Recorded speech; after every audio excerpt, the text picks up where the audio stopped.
Rema hari ini, Yohanes 15 ayat 7-8. Jikalau kamu tinggal di dalam aku dan firman-Ku tinggal di dalam kamu, mintalah apa saja yang kamu kehendaki, dan kamu akan menerimanya.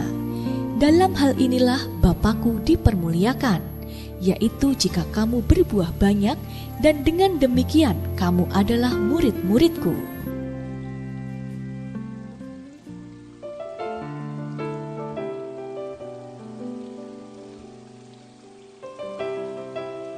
Ada seorang anak muda yang baru saja kehilangan pekerjaannya dan tidak tahu lagi harus berbuat apa. Akhirnya, ia memutuskan untuk mencari seorang pendeta.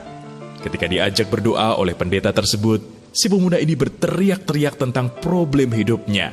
Sambil berteriak, ia berdoa, "Tuhan, tolong saya, apa yang harus saya lakukan?"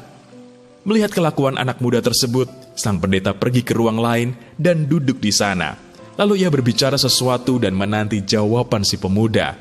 Tentu saja si pemuda itu sulit mendengarkan dengan jelas, sehingga ia menyusul ke ruang tersebut. "Apa yang Anda katakan?" tanya si pemuda penasaran. Pendeta tersebut mengulangi kata-katanya dengan suara bergumam. Namun si pemuda belum menangkap bisikan si pendeta. Ia pun duduk di bangku sebelah sang pendeta. Pemuda itu lagi-lagi bertanya, "Maaf, saya tadi belum bisa mendengarnya." Dengan lembut, sang pendeta memegang pundak si pemuda.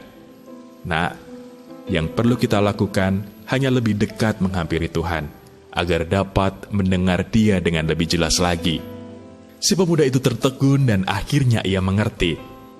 Seringkali kita pun terlalu sibuk dengan keluhan, kebutuhan, serta keinginan hati kita sendiri, sehingga kita lupa untuk mendekat dan mendengar isi hati Tuhan. Itulah sebabnya banyak orang mengaku mengasihi Tuhan, tetapi tidak semua dapat mengerti dan dapat menangkap isi hati Tuhan. Ketika seseorang senantiasa mendekat kepada Tuhan, level cintanya kepada Tuhan pun pasti akan semakin meningkat. Ibarat seorang pahlawan yang senantiasa mendekat kepada panglima besarnya, sehingga ia semakin mengasihinya dan bisa menangkap isi hati sang panglima besar tersebut.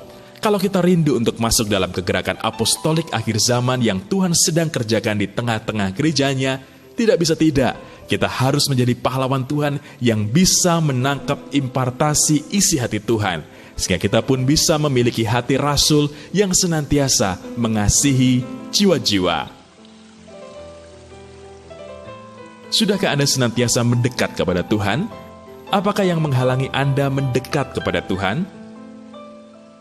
Mengapa Anda perlu mendekat kepada Tuhan? Apa yang menjadi komitmen Anda setelah membaca renungan pada hari ini?